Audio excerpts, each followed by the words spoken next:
नमो नमः मित्राणि। हमें यदि कुछ प्राप्त करना है तो कुछ त्याग भी करना पड़ेगा, कुछ छोड़ना पड़ेगा, तब जाकर के हम कुछ प्राप्त कर सकते हैं, अन्यथा वह प्राप्त नहीं हो सकता है। तो इस भाव को लेकर के हम एक सुभाषित आपके सामने रख रहे हैं। गृहासक्तस्य नो विद्या न दयामांस भोजिनः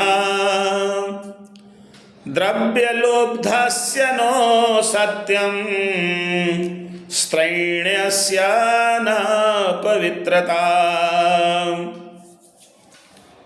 अर्थात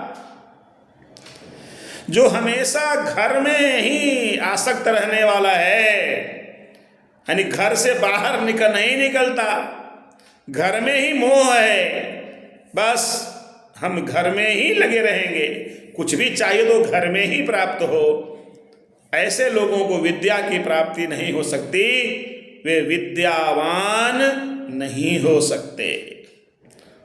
और जो लोग मांस भोजन करते हैं, मांसाहारी हैं, उनसे दया की कभी आशा नहीं करनी चाहिए। वो दयावान हो ही नहीं सकते।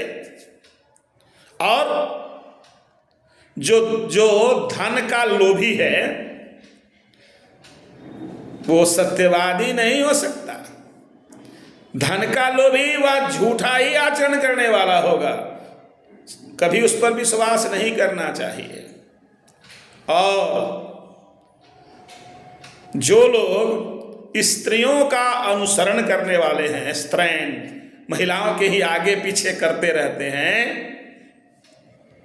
वे पवित्र हैं, पाप से दूर हैं, ऐसा संभव नहीं हो सकता है।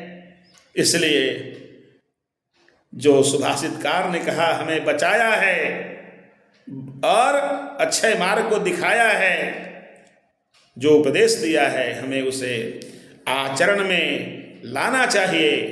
कवि कहना चाह रहा है कि यदि आप विद्या प्राप्त करना चाहते हैं तो घर का परित्याग करिए।